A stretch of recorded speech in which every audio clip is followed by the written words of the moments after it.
guys, it's Little Kansas Kitty, and I welcome you back to my weight loss surgery channel. Happy New Year! It's been a wee bit since I've last updated, and I just wanted to say hi. I had the Arnwide gastric bypass surgery on June 25th, 2018, so that was 2 years and 7 months ago. I started off my high weight at 238 pounds. I'm 5'6", I'm 40 years old, and I lost 100 pounds. I created a maintenance range for myself, a 7-pound range of 138 to 145, and I found that I was always sitting right at 145 at the top of my range.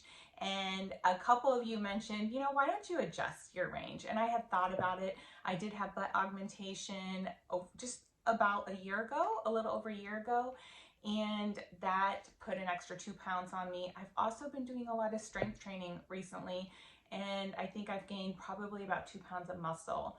So I have recreated my maintenance range, and I am happy to be anywhere in the 140s. I do not want to see that scale at 150.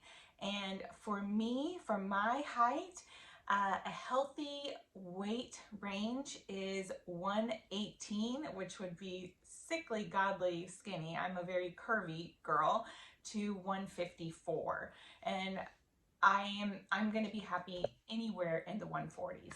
So let's jump on the scale and see where I am today. As you can see, I'm 149, so way at the top. But like I said, 2 pounds extra from my butt, 2 pounds extra from the strength training I've been doing lately.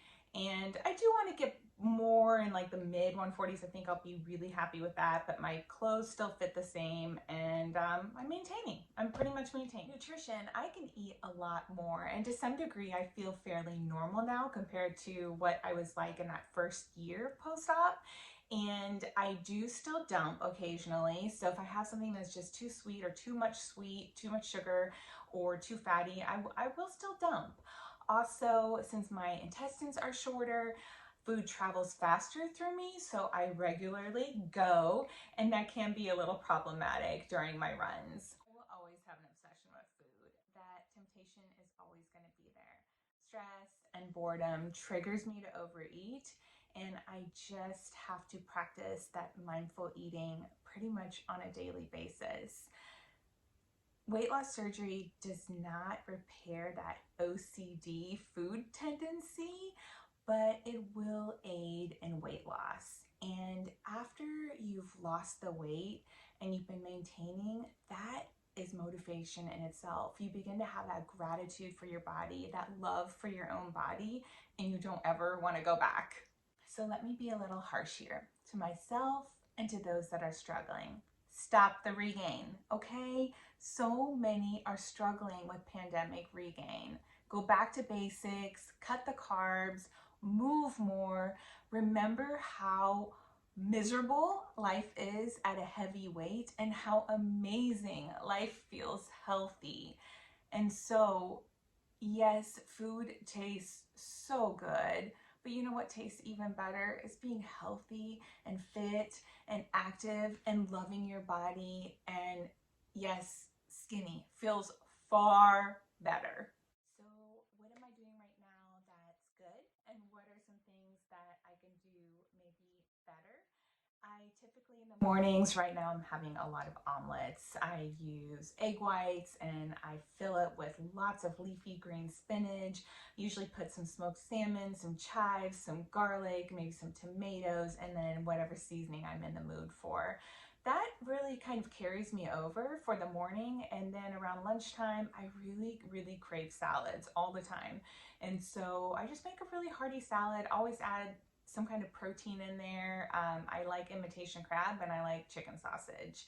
In the afternoon, often I'll have like an RX protein bar, and I do like right now sugar-free Red Bulls, and it gives me like a little jump, a little pick me up for the afternoon. In the evenings, my boyfriend is a late owl, so it's not uncommon for us to eat dinner at like 8 or 9 o'clock in the evening, and we will stay up and with us staying up. Sometimes we have some drinks or some snacks. And so it's really critical and important for me to continue to move, continue on with my fitness so I can burn those calories and enjoy those treats and still maintain my weight. Fitness wise, what have I done? I ran a marathon. I ran a marathon in Nebraska in September. I started working out in the gym and I absolutely love it. I have been going for about 5-ish months now, and I try to go at least 3 times a week, but sometimes it's up to 5 times a week just because I really enjoy it, which is crazy. I've never enjoyed working out in the gym. Travis and I work out together at least maybe a couple times during the week together, and he's just really shown me the ropes. He's so knowledgeable about everything, and he's always teaching me something new. Plus, he is such a hottie, so I just love watching him work out his bod. My body has taken on a different shape. I'm much more firmer and tighter. I have muscle definition, which I've never had. I didn't even know it was possible on my body. Strength training is so important, particularly as we age. And my runner friends have been preaching to me about strength training for years, but I just never really saw results before, and I got bored with it and couldn't fit it into my schedule really. And so this is completely new to me. I told Travis from day one that basically I'm like a blank slate. I'm like a blank canvas, and to just like build me up. It's been fun to physically see and feel the transformation because, like I said, in my 40 years, this is completely new. I've never seen my body like this. I also sub on a co-ed volleyball team, which has been really fun because I used to play in high school. Travis's energy matches mine, and we simply just like to adventure and play, and staying active and being healthy is something that's important to both of us. I'm still running about 60-ish miles per week right now, and usually averaging still around a 10-minute per mile pace. Some days are faster, some days are slower. I don't really hyper focus on speed because I'm in it for the long haul. One of my neighbors, he's in his early 80s, and he still runs 5 miles every single day. And that is a great inspiration to me and something that I want to do. I want to be a lifetime runner. Beauty-wise, I'm maintaining my Botox and my lip fillers, and I did go ahead and get a lip flip the other day when I was getting my Botox. I love doing the lip flip. It's only like $60 and it doesn't last very long, but I do really like the look of it. I am going to do some laser hair removal this year, which I'm like really excited about. So I'm going to address my underarms and bikini area first, kind of start there and see how that goes. Like I said, I'm a little over a year out from my butt augmentation, and I'm still really pleased and happy with the way my booty looks. I can rock a pair of jeans, I can fill out a pair of yoga pants, and I feel like it's super proportionate to my body, but the implants are foreign. They are firm and you can feel them, which I don't like. Travis is very accepting of me and he tells me I'm beautiful all the time. When I first met him, he knows I was a little self-conscious about him because I was just overly worried about what he felt and thought about it. And so we've talked about it a little, and he's just really accepting of me and what makes me happy. They don't bother me enough to the point where I want to have them removed or anything, but I do wonder from time to time if I had gone the intramuscular method, if they were placed intramuscular versus subfascial, if you would even be able to tell, or if I would even think that there was anything foreign in there. I don't think that was an option for me because of being an athlete or just, being a runner. The way that they always talked about it before was that your muscles could contract if they were intramuscular. And so I had to go with the placement that I went with.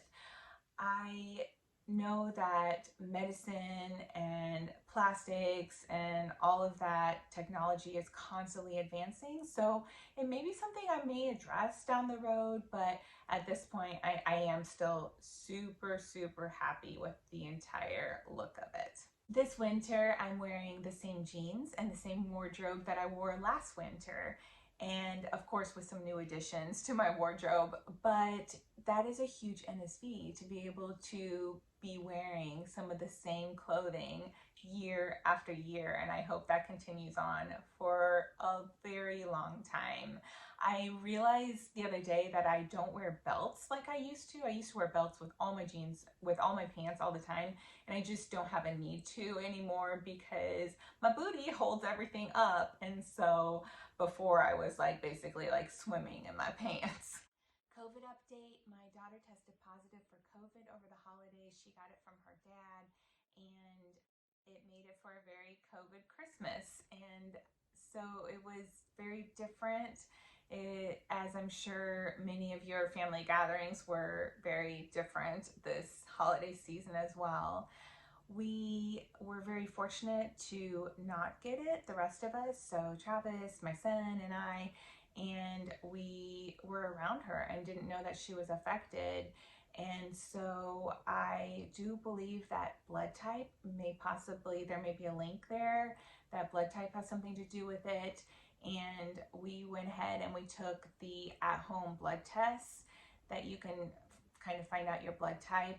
And studies suggest that people with blood types A, B, or AB may be more likely to be infected with COVID-19 than those with O blood. And that proved to be accurate in my family because my daughter and her dad are A positive, and the rest of us are all O positive and we're unaffected. I even took 6 COVID tests because I was in disbelief. I just was like, how did I not get this? Because I played with her, I hugged and kissed and ate and drank and slept with her, and I never got it. And all 6 tests came back negative.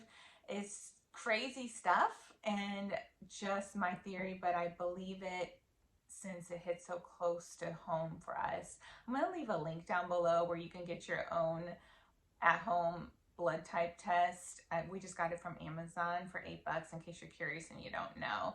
But I'm hoping that you all are remaining happy and healthy and are excited about 2021. Do you have some goals this year? Personally, I'm in a very happy place. Relationship, job, family, fitness, and so I just want to maintain and stay the course. If I had not had weight loss surgery, I think I could have possibly gotten to a point where I said enough is enough, and I could have probably put in the effort to lose the weight, but I would not be sitting here maintaining. I have never been able to maintain in the past, and weight loss surgery really changed my life. I'm not perfect. I'm always going to struggle to some degree. And if I can be a glimmer of hope to someone out there that you can do this too, then I think I've done my job. You can lose the weight, and you deserve to create and live those rich life experiences in a body that you love. So take off that pandemic regain or schedule your weight loss surgery consultation. Amelia Earhart said, "The most effective way to do it is to do it."